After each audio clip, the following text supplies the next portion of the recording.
10টা থেকে রাত 4টা পর্যন্ত মোট 5 বার মহাখালীতে বিদ্যুতের লোডশেডিং। এগুলো হচ্ছে কি টেকনিক্যাল প্রবলেম, আপনার এখন ওই লাইনটা ঠিক করতে হবে। হ্যাঁ হ্যাঁ, অতিষ্ঠ হয়ে যাচ্ছে, আপনি দেন ইয়েকে দাও, হয়ে গেল দাও। আমি তো বললাম আমরা তো স্পেসিফিক, এবং আমি যতবারই এরকম একটা চিঠি পাইছি, যে যতবারই আমরা এরকম পাইছি ওটা ইনভেস্টিগেট করে দেখছি।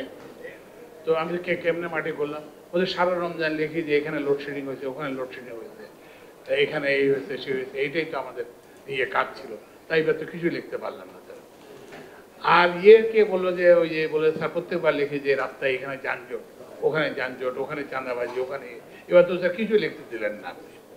তো ওই জন্য একটা জিনিস মনে রাখবেন, সেটা হচ্ছে যে আমি এখনো বলছি না, এবং as rightly said, some amount of load shedding is desirable than তো কিন্তু আমরা যেটা বললাম যে আমরা এই লোডশেডিংটাকে সীমিত রাখতে চেষ্টা করব। আপনি দেখছেন অলরেডি 16,000 মেগাওয়াট উৎপাদন হয়েছে, সেখানে 179 মেগাওয়াট লোডশেডিং হয়েছে। তো ওই জন্য আমরা এটা চেষ্টা করবো, এটা একটা জিনিস। আরেকটা জিনিস, আমরা কিন্তু আমাদের যে প্রজেকশনে আছে সেটা 18,000 হবে। তা আমরা বাড়তি এলএনজি আনার চেষ্টা করছি। তারপরে হচ্ছে যে কোলগুলোর জেনারেশন করার চেষ্টা করছি। আর ওই যে সর্বশেষ ওই যে কি বলে যে যে নিচ্ছে না, কেউ বললেন না যে তেল চাইছে কিন্তু নেয় নাই, ও কিন্তু নিবে পরে।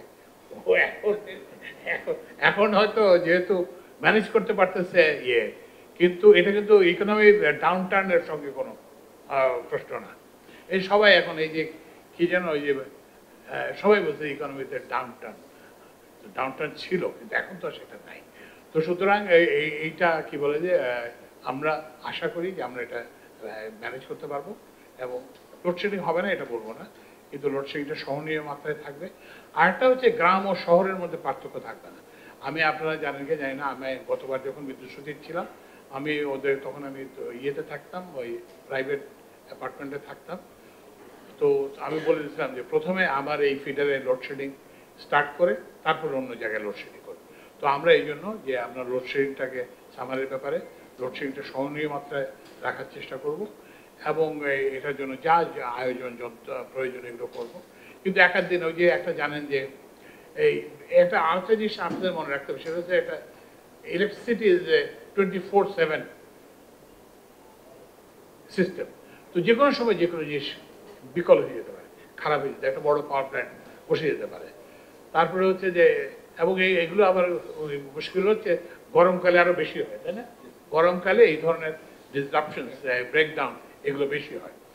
তো সেগুলো সত্ত্বেও সেগুলো মাথায় রেখে আমরা এলএনজি, এখন ধরেন আমাদের তো আর কেউ এলএনজি দিতে করবে না, কিংবা কয়লা আমদানি কারো যেই বলেন, যারাই আমাদের সবগুলো সেটেল করে দেওয়ার চেষ্টা করছি। তো সুতরাং আমরা আশা করি যে আমরা জ্বালানি আমদানি করতে পারবো, এবং জ্বালানি আমদানি করে এটাকে কমপ্লিটলি লোডশেডিং ফ্রি হবে না, হয়তো হবে না, কিন্তু এবং আমাদের তো খরচও কমাতে হবে। তো জন্য আমরা জ্বালানি তেলের ব্যবহারকে মিনিমাম রেখে এই দুইটা লক্ষ্য রেখে, এবং ওই যে সবশেষে গ্রাম আর শহরের মধ্যে ওই যে খালি ওই যে পল্লী বিদ্যুতায়ন এলাকার বোর্ডের উপরে আমি বলছি তো ওদেরকে, তুমি আমাকে আরবির এটা দিবা, লোডশেডিং কত দিবা, কারণ আরবির এলাকাতেই তো বেশিরভাগ লোক থাকে, সাধারণ মানুষ গ্রামের লোক থাকে। ওই জন্য আমরা চেষ্টা করব, এবং আপনারা আমাদের সহযোগিতা করবেন। আর আরেকটা জিনিস মনে রাখবেন, এই যে ক্রাইসিস বললেই কিন্তু রাজনীতিবিদদের সুবিধা হয়। ক্রাইসিস কিন্তু এই যে অপরচুনিটি, এই যে ক্রাইসিসের নাম করেই কিন্তু এইসব পাওয়ার সেক্টরের ক্রাইসিসের নাম করেই কিন্তু এইসব কি বল কুইক রেন্টাল এইসব হায়ারে। তো ওই জন্য ক্রাইসিস শব্দটা ব্যবহার করার আগে এটা একটা মাত্রা থাকতে হয়। তো ওই জন্য ওই যে ক্রাইসিস কিন্তু আপনারা মনে করেন যে এটা আমি সমস্যার সমাধানে সহায়তা করবে, এটা কিন্তু উল্টা হয়। এটা কিন্তু ক্রাইসিসকে অনেকে একটা অপরচুনিটি হিসেবে দেখে এবং সেটা ব্যবহার করে, এবং এর ফলে এটা ক্রাইসিস একটা ছোট ক্রাইসিস আরো বড় ক্রাইসিসে পরিণত হয়। তো সবাইকে ধন্যবাদ।